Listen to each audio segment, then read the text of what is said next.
Bismillahirrahmanirrahim. Assalamualaikum dan salam sejahtera. InsyaAllah pada hari ini kita akan sambung kuliah untuk chapter 7 bagi topik Design for X untuk subjek Industrial Design. Okay, so our objectives for this lecture ada 3 objektif. Yang pertama adalah untuk understand the concept of Design for X. Apakah yang dimaksudkan dengan Design for X. Yang kedua, kita akan kenali or state the members of X. Design for X adalah satu group of methodologies. There are a couple members of X. The third one is to express the design for manufacturing ataupun dikenali sebagai DFM konsep. Kita akan melihat apakah yang dimaksudkan dengan DFM dengan beberapa contoh yang akan saya nyatakan. Okay, sekarang untuk introduction, what is a successful design? Apa yang dikatakan sebagai reka bentuk yang berjaya? So, successful design must satisfy many requirements. So, ada banyak requirements yang perlu dipenuhi bagi sebuah design yang berjaya. Bukan sekadar functionality, appearance and cost. So, it's not that easy as bila kita labelkan barang tu mahal, dia adalah design yang berjaya. So, ada juga design yang berjaya tetapi dijual dengan kos yang murah. So, faktor-faktor lain yang perlu dilihat bagi sebuah design yang successful antaranya adalah how user-friendly the design itself. So, itu adalah salah satu requirements yang perlu dipenuhi untuk kita mengatakan reka bentuk itu berjaya, bukan sekadar aspek functionality, appearance dan cost saja. Seterusnya, apakah yang dimaksudkan dengan design for X? So, design for X ni seperti yang saya nyatakan sebelum tadi, ia adalah generic name for the members of a family of methodologies. So, X itself stand untuk beberapa members yang berada dalam metodologi ini yang which is adopted to improve the project and conception of a product for a determined objective. For example, untuk reliability, serviceability, environmental effect and manufacturability. Dan kalau kita sedia maklum, design for manufacture ataupun DFM is the oldest methodology dalam design for X lah. Okay. The need of design for X methodology. Kenapa kita perlukan design for X methodology? It was identified as engineers became increasingly aware of a lack of appropriate detailed knowledge in important product life cycle processes. So, design for X ini bukan sahaja diperlukan oleh designer, engineer. So, bila kita dapati adanya a lack of appropriate detailed knowledge, so there it comes the methodology of design for X. Okay. Design for X juga boleh dilihat sebagai kaedah ataupun tools untuk menganalisis reka bentuk kita to analyze the design for their suitability for identified aspects of a product life cycle. Moreover, we talk about manufacturability, assemblability. These two factors are among the first to have been considered dalam design dan pembangunan produk-produk baru kerana both were highly apparent cost reduction drivers. These two elements, manufacturability and assemblability, is extremely important dalam industri, terutama untuk mengurangkan kos. Okay. So, design for X provide meaningful comparative data, typically quantify aspects of the design. Design for X ni quantify aspects of the design seperti cost, quality dan juga regulatory conformity. And DFA, DFM stand for Design for Assembly, DFA, Design for Manufacture, DFM, dan ada DFX methodologies yang akan saya explain selepas ini. So, have been proposed which consider the alternative life cycle values, maintainability, safety regulation, and environmental issues earlier in the design process. And DFX not only provide a benchmarking tool for designs, but also provide an indication of the possible relative benefits of one design compared to another. So DFX juga membantu untuk kita melakukan comparison antara design kita dengan design-design yang lain Okay. Seterusnya kita kenali the family of DFX. What are the members of these methodologies? Okay, first DFA, which is design for assembly. Design for assembly.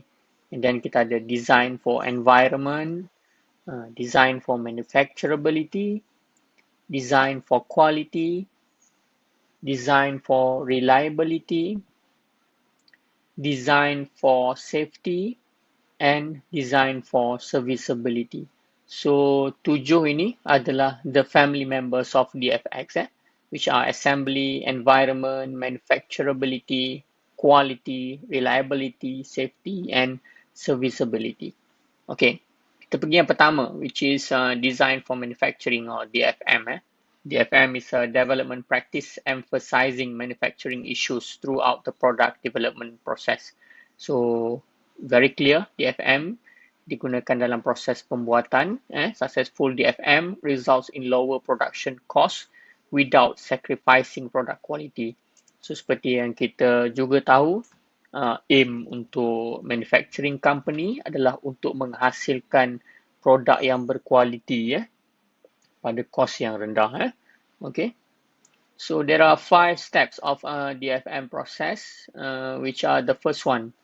We estimate the manufacturing cost. Kita anggarkan berapa kos pembuatan.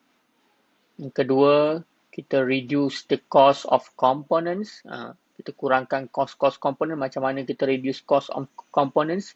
Kita boleh guna common parts. Contoh-contoh common parts adalah screw, bolt dan nut. So screw, bolt dan nut. Screw dan bolt dan nut yang sama kita gunakan untuk produk-produk yang berbeza.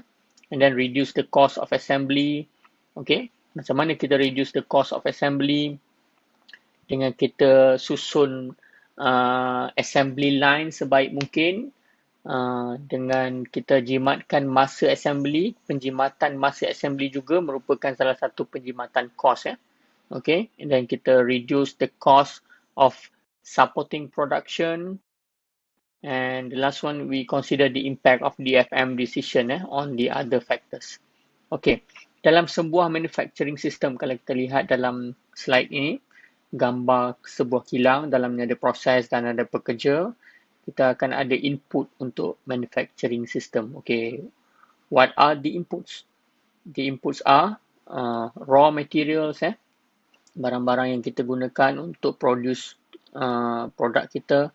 Labor, iaitu pekerja assembly line, technician, engineer. Okay, and then energy yang kita gunakan untuk pengoperasian, all the purchase components, supplies, services, okay, perkhidmatan and then peralatan yang digunakan, all the robotic arm, CNC machine, jig, fixtures, okay, and then information, dan juga tooling. Tooling ni, for example, kalau kita buat injection molding, kita ada tooling yang merupakan mold untuk plastik injection molding. So itu kita panggil, kita beri salah satu contoh tooling. So semua yang bertulis putih di sebelah kiri ini adalah input kepada manufacturing system. So apa output daripada manufacturing system adalah finished goods. Finished goods ataupun produk yang kita keluarkan. Dan selain itu, waste juga adalah output daripada manufacturing system. Segala waste yang keluar daripada kilang. Okay. Okay. First, how to reduce the cost of components. Okay. First, kita kena faham, understand the process constraints dan cost driver. Apakah constraint yang ada dalam proses pembuatan kita dan juga apa yang mempengaruhi kos utama. Dan kita juga boleh redesign the components to eliminate processing steps seperti yang saya terangkan sebelum ini, bila kita kurangkan proses assembly, kita mudahkan proses assembly, ia dapat menjimatkan masa dan juga dapat menjimatkan kos.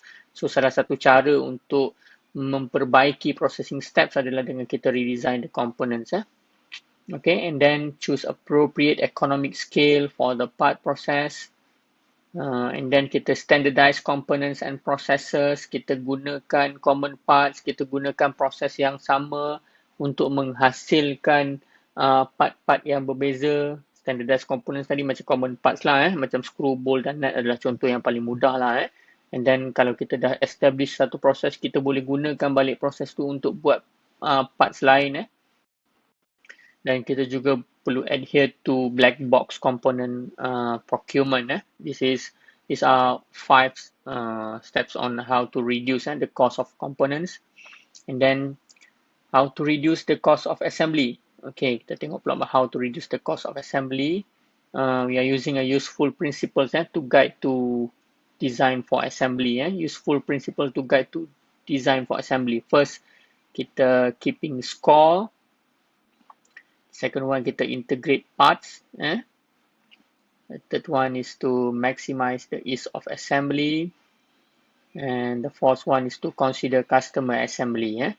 So, kalau kita ada 4 principles yang kita gunakan untuk design for assembly, which are first, we keeping score. Second, we integrate parts.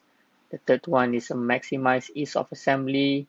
And the fourth one is consider customer assembly. Kalau kita lihat consider customer assembly ni, contoh kita beli barang IKEA. So, kita perlu assemble produk perabot tu sendiri. So, dalam design kita juga perlu memikirkan bagaimana kemudahan untuk customer assemble sendiri barang yang kita jual. Okay. Seterusnya kita lihat tentang keeping score. Keeping score ni measured as an index, which is the ratio of the theoretical minimum assembly time to an estimate of the actual assembly time for the product. So, kita nak tengok bagaimana mudahnya untuk assemble sesuatu produk. So, kita panggil sebagai DFA index. So, rumus untuk DFA index ni adalah 100 darab theory of minimum number of parts times by 3 seconds. Why 3 seconds? 3 seconds is the numerator reflects the theoretical minimum time required to handle and insert a part that is perfectly suited for assembly. So, 3 saat itu diambil sebagai theoretical minimum time untuk kita handle dan pasang sesuatu part. Dan daripada rumus tadi dibahagikan dengan estimated total assembly line. Okay, kalau kita lihat contoh ni, a component requires 200 seconds in total to assemble. There are 6 parts and the minimum assembly time per part is 3 seconds. Untuk itu, the DFA index for this component can be calculated as 100 times by 6 parts, okay, theoretical minimum number of parts, times by 3 seconds, dibahagikan dengan 200 seconds. So, the DFA is 9. Okay, seterusnya kita lihat tentang integrate parts. Integrate parts, kalau kita lihat dalam gambar ni adalah chip.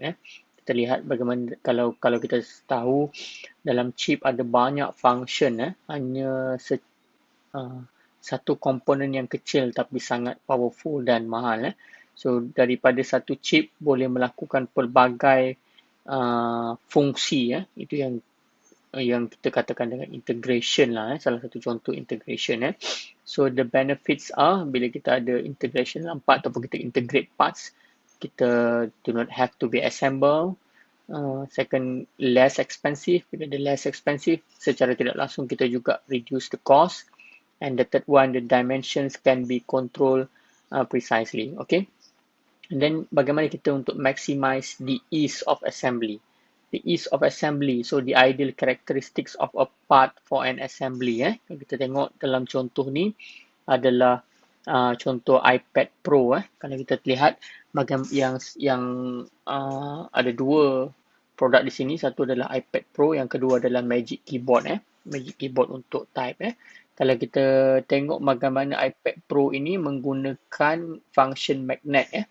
untuk attach iPad Pro kepada Magic Keyboard ini dan sangat mudah untuk digunakan dan dipasang oleh pengguna. Okay, the ideal characteristics of a part for assembly. First, part is inserted from the top of the assembly.